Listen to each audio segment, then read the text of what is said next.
You like San Pedro? You like San Pedro. Thank you.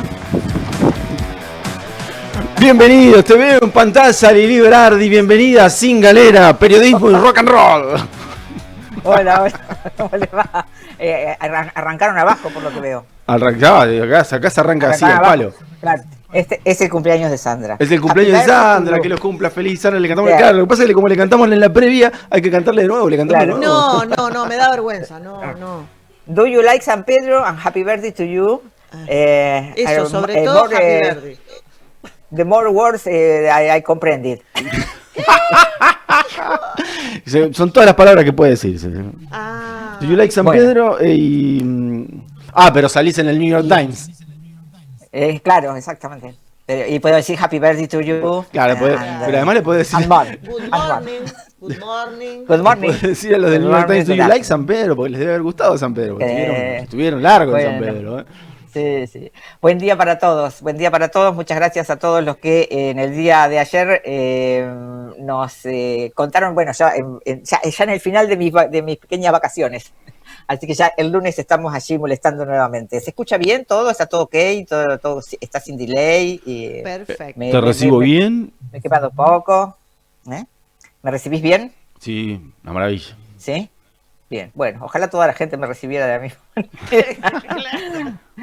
Bueno, muchas gracias primero a todos los que ayer se comunicaron con nosotros y que, bueno, están intrigados esperando que nosotros contemos qué fue lo que sucedió en estos últimos 2 meses desde la llegada de David Seagal a San Pedro, algo que no podíamos contar porque habíamos tomado el compromiso de no hacerlo y no mostrar imágenes hasta tanto la nota no se publicara. Así que, bueno, le dedico este programa o esta mención, no sé si ustedes le quieren dedicar a alguien, pero yo se lo dedico a una persona que cuando comenzó la caída de la China y de Rainbowex se preocupó mucho por mí y por mi familia y me envió un mensaje una noche que realmente era de una soledad extrema. Así que se lo dedico a mi amigo Hernán, que pese a que no estamos muy juntos, ayer se puso muy contento cuando salió esta nota y me volvió a mandar un mensaje, así que se lo dedico de todo corazón. No sé si vos querés hacer alguna dedicatoria, Rafa. No. Pero bueno, vamos a contar un poquito por qué San Pedro está dentro de una de las principales columnas del New York Times, que va a salir en la... Se nos fue. Te había sido, por eso interrumpí. Me había ido. Sí. No, acá todavía está la pesadilla. No, se había ido tu audio, por eso. Por eso digo, todavía está la pesadilla. Pero estás de nuevo, ya te escuchamos. Está. Bueno, les contaba que esta nota que salió ayer en el New York Times, en la edición especial para suscriptores, en su formato digital, el 13 de abril va a ser impresa, y que David Seagal es uno de los columnistas destacados, digamos, de este tipo de historias dentro de este prestigioso medio de comunicación, como dice Rafael en la nota que se publica hoy en La Opinión, con las fotos que fueron registradas el día que David Seagal llegó a San Pedro acompañado de una corresponsal en Argentina y de una traductora, para sorpresa nuestra, ¿no? Porque realmente primero se habían comunicado con Rafael para preguntarle si teníamos algún problema y nosotros, que no habíamos dado ni una sola nota a ningún medio nacional cuando fue todo este desastre, que lamentablemente, y como dice este reporte, yo creo que el periodista interpretó muy bien cuál era nuestra soledad y nuestra preocupación en ese momento por la división que se había producido en la sociedad, por el impacto que esto iba a tener en las familias, en los amigos, en las amistades, y el dolor que a nosotros nos producía tener que publicar y que también se derrumbara la ilusión de tanta gente que había pensado que se podía hacer plata en la ficción, ¿no? Y bueno, creo que fue la primera vez que nosotros mismos tuvimos la oportunidad de explicar largamente, fue la primera vez que creo que nos pudimos desahogar y resumir lo que había pasado en un medio tan chiquitito como el nuestro, en una ciudad de tan pocos habitantes como la nuestra, con tanta predisposición a ilusionarnos, ¿no? Así que bueno, yo voy a contar yo voy a contar la parte romántica, Rafa seguramente va a contar la parte más dura, pero la parte romántica tiene que ver con todas las preguntas que nos hacía David Seagal y que, bueno, con también la barrera del idioma, o sea, por ahí se nos hacían difíciles de explicar, cómo con la ayuda de la gente de CyberArms, Birmingham CyberArms, que es una persona conocida que nosotros tenemos, que se llama Mauro Eldridge, que es un sanpedrino que trabaja en seguridad, y que, o sea, cuando le pregunté si nos podía ayudar en esto, obviamente un medio como el nuestro no es como el New York Times, que no tiene dinero para pagar a ningún especialista, y le digo, esto es una plataforma confiable, esto es realmente acá la gente está invirtiendo, bueno, y al cabo de pocas horas nos dijo, no, esto es un fraude de punta a punta, y ahí pudimos rebatir todo lo que estaba diciendo la gente, que nos hostigaba tanto por las redes sociales pensando de que nosotros íbamos a ser los que finalmente hacíamos caer la plataforma, algo que ya había sido publicado en otros medios. Así que bueno, llegó David Seagal hace alrededor de 2 meses, Rafa, ¿no? Sí, ayer pensaba cuándo había sido y no lo podía dimensionar, digo, porque fue, o sea, es tan vertiginoso la cotidianeidad, ¿no? Que decís, che, hace un montón que pasó esto, porque el fotógrafo vino el día del mensaje anual. Pobre, yo no le di ni bola al fotógrafo, pasé, lo saludé y estaba yo con el mensaje anual y venía y me decía, vení, parate acá, no, pará que estoy repasando las obras que anunció el intendente. Y eso fue el 1 de marzo. Claro, bueno, para que ustedes se den... Un mes antes. Sí, bien. Sí, claro, para que la audiencia pueda poner en dimensión, o sea, hay un medio de comunicación que le pagó el pasaje, la estadía y todo a uno de sus periodistas, a uno de sus columnistas, para que viaje a San Pedro, para que viaje a la República Argentina primero, y después le pagó a un fotógrafo un mes después, un fotógrafo brasilero para que venga a tomar las imágenes de San Pedro. Generalmente cuando uno está metido en el lío, y para toda la gente para esas alrededor de 16.000 personas que estuvieron dentro de la China, les contamos que la sensación cuando tuvimos que relatar todo junto lo que había pasado, y la insistencia de este periodista por chequear los datos, por llamar 50 veces, por volver sobre los datos, para saber si Lili se escribía con acento en la I o no, si cuánto tiempo hacía que trabajaba Flyman con nosotros, de qué manera nos conocía. Bueno, todo, de una rigurosidad extrema, incluso en los últimos días intercambiando muchos mails para corroborar cifras, datos y cuestiones, digamos, que hacen a nuestra ciudad. Quiero contarles que la segunda pregunta que hizo David Seagal en San Pedro fue cómo se dieron cuenta que esto era un esquema Ponzi. Y por eso les cuento la parte más graciosa de la nota, que es lo único que puede entretener a la audiencia. Entonces le digo, mirá, yo no sabía nada de esquemas Ponzi, pero una vez tuve que estudiar quién era Carlo Ponzi, porque en el año 2007 en San Pedro vino McHiggins. Entonces cuando la traductora le dice eso, me pregunta a él quién es McHiggins, y entonces le cuento quién fue McHiggins, o quién es McHiggins, que está ahora internado en un neuropsiquiátrico. Yo les puedo decir, bueno, sí, o sea, creo que les puedo decir la cara que puso este periodista en el momento en que le hablamos de que en San Pedro iba a poner un Disney World. Con lo cual, parte de esa primera entrevista que nos hizo, o sea, más de la mitad de esa primera entrevista que nos hizo, solo se dedicó a McHiggins. Claro. O sea, todo el tiempo le tuvimos que contar todo eso porque era lo que más le llamaba la atención. Bueno, y a partir de allí se generó una serie de comentarios de su parte que tienen que ver con qué era lo que pasa en una ciudad tan pequeña que tantas veces se entusiasma con cosas y luego culpa a los medios, porque yo digo, hasta el día de hoy la gente nos sigue reclamando porque que McHiggins no vino porque nosotros dijimos que era un estafador, pero McHiggins estafó a más de 5.000 personas con mucho más dinero que la China, por supuesto, o sea, otro tipo de estafa, con un esquema Ponzi similar a este, solo que la gente tenía un depósito mínimo de $5.000, la mayor parte de sus víctimas eran centroamericanas. En aquel tiempo con Quique Pareta investigábamos por qué era el que mejor sabía inglés de nosotros y hacía guardia en la puerta de la casa de McKean en Puerto Madero. Bueno, todo eso se lo contamos a este periodista y claro, bueno, no lo podía creer, ni podía creer cómo era posible que hubiese vuelto a suceder. Entonces ahí Rafa dijo, no, pero también estuvo Intense Life. Claro. Y así fuimos hablando de todos los esquemas Ponzi, pero que no tuvieron este impacto que tuvo el de ahora.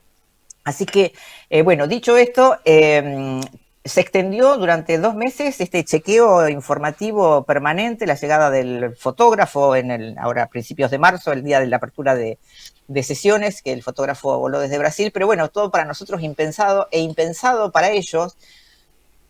Para él no podía comprender cómo era el funcionamiento de nuestro medio. Cuando decía, pero ¿por qué no hablaron antes de todo esto? O nos interrogaba de si nosotros habíamos podido ser cómplices o haber querido tapar la noticia por miedo. Y nosotros decíamos, mirá, acá se escriben 16 noticias por día como mínimo, no tenemos tiempo, lo tenemos en agenda. Fue muy difícil hacerle dimensionar, ustedes piensen, le digo a la audiencia, en un periodista del New York Times que el New York Times decide cubrir esta noticia, cubrir esta historia, y lo que hace es decirle a un periodista, bueno, vas a viajar a la Argentina, vas a ir a Buenos Aires a encontrarte con nuestra corresponsal, que es Lucía Cholaquian, que es la que nos contactó a nosotros, y a partir de ahí vas a viajar a una ciudad del interior, que se llama San Pedro, que es donde ocurrió lo que vas a cubrir, te vas a quedar ahí una semana en un hotel, vas a recorrer, vas a poder hablar con la gente, vas a venir y te vas a tomar 2 meses para escribir la nota, chequear todo, y hay un fotógrafo que va a viajar desde Brasil para ir a sacar las fotos. O sea, es muy difícil hacerle dimensionar a un periodista que está acostumbrado a trabajar de esa manera las características propias de un medio como La Opinión en un lugar como San Pedro, que además, hay que decir esto, La Opinión, la manera de trabajar y de organizarse de La Opinión es un lujo para ciudades como San Pedro.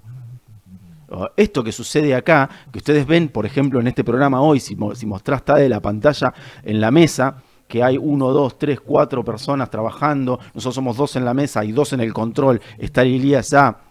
O sea, esto que ocurre en La Opinión, y en Sin Galera, no ocurre en general en los medios de ciudades de 50, 60, 70 mil habitantes en todo el país. Digamos. Esto que pasa acá en La Opinión es un lujo.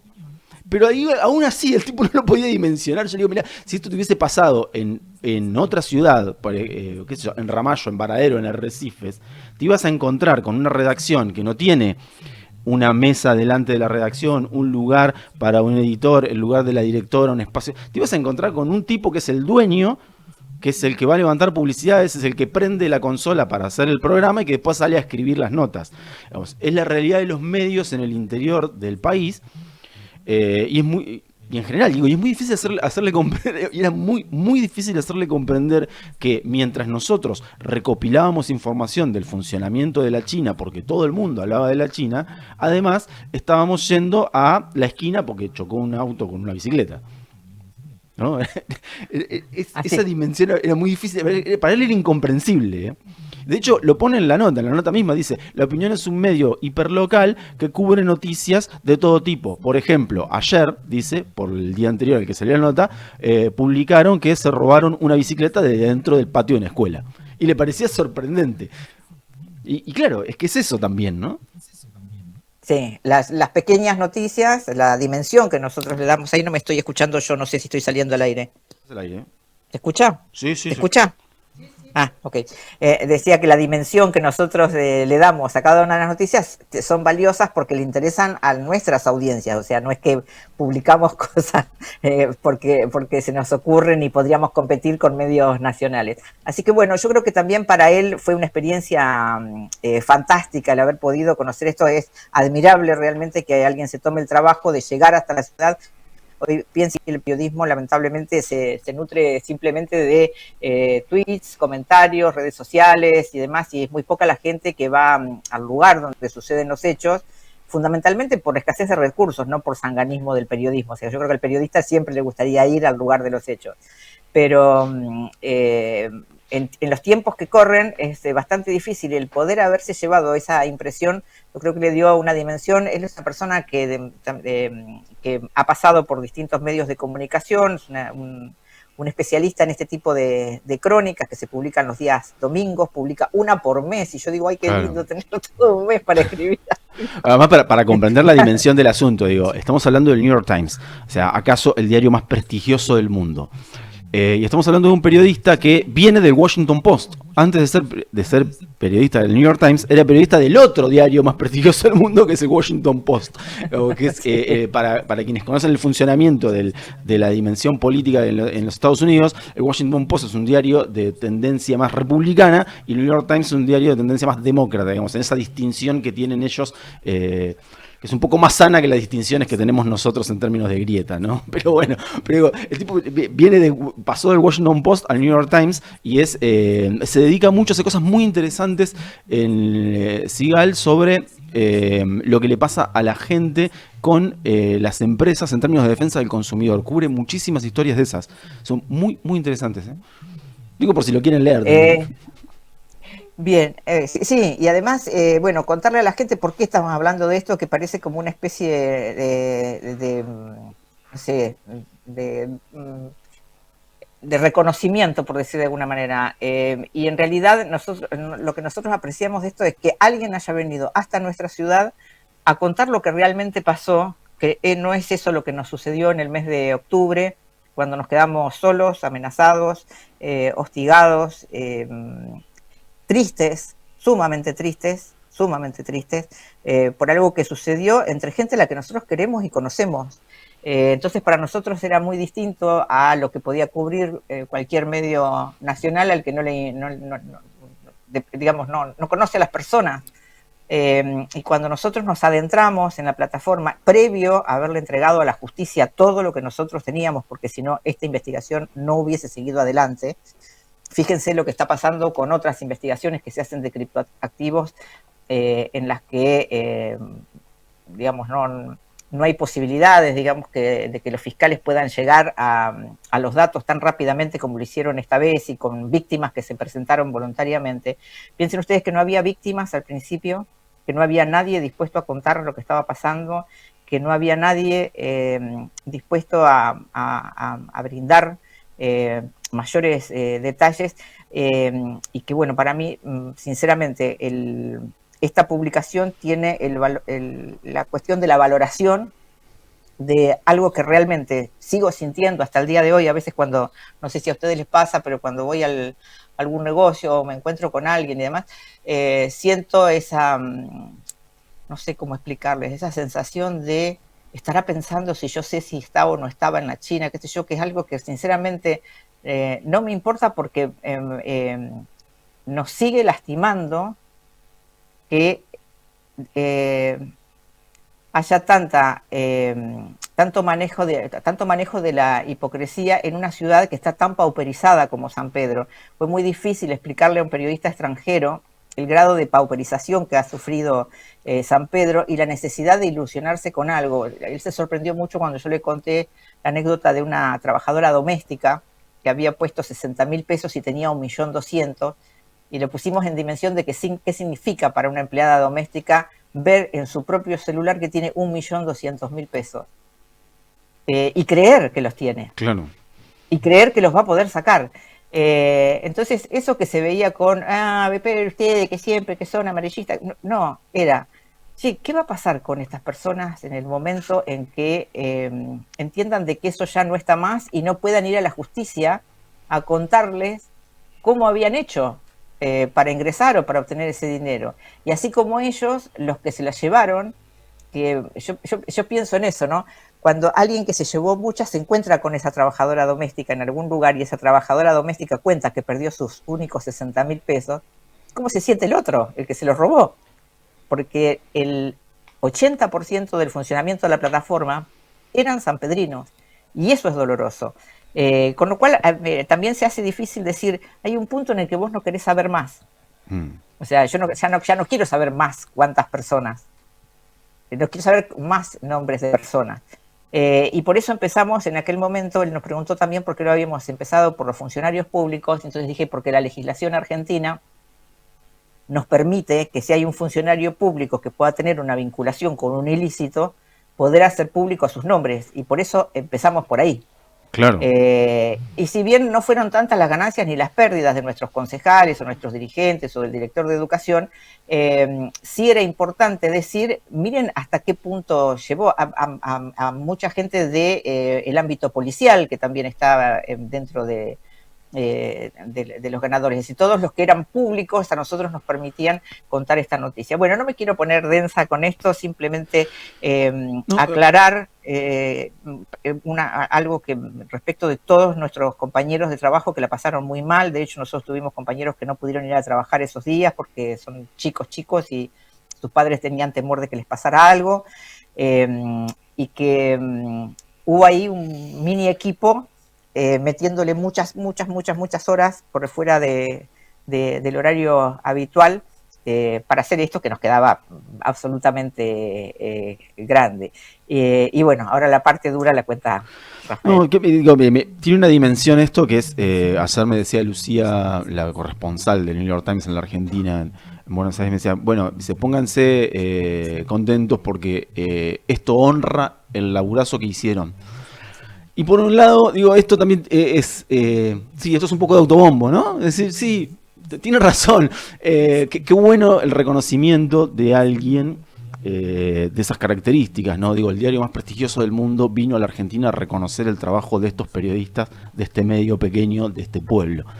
Pero además, les digo a la audiencia y a la gente que estuvo involucrada y que confió en la China y que desconfió después y que se enojó con nosotros y que se amigó después porque en realidad se dio cuenta después que la culpa no era nuestra ni que éramos nosotros los responsables ni qué sé yo, que piensen en esto.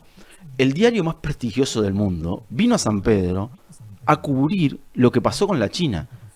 ¿Toman dimensión de eso? De la relevancia, de lo importante, del quilombo que fue el asunto de Rainbow X, o sea, de lo grave, de lo grosso, de lo importante que fue el hecho de que alguien inventara una plataforma, organizara a partir de una serie de cabecillas que se distribuyeron tareas para, casi en términos de asociación ilícita, llevar adelante una organización para estafar a otra gente.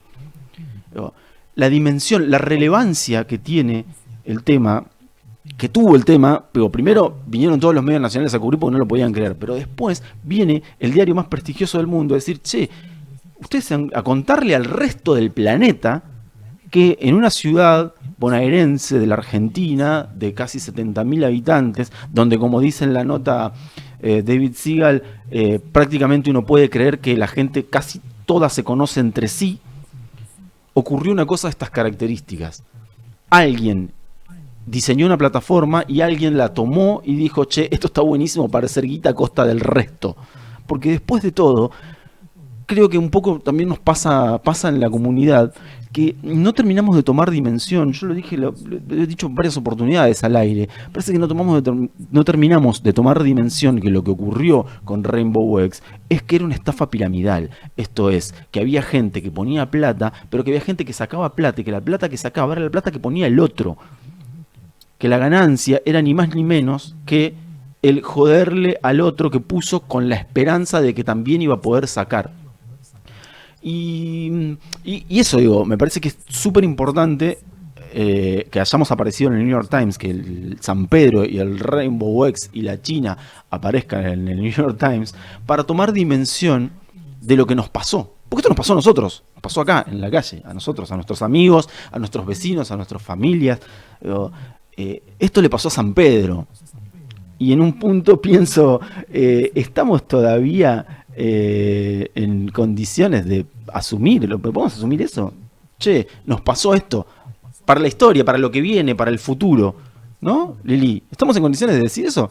Digo, la gente con la que uno habla cotidianamente piensa eso, che, qué groso esto que nos pasó, ojalá que no nos vuelva a pasar.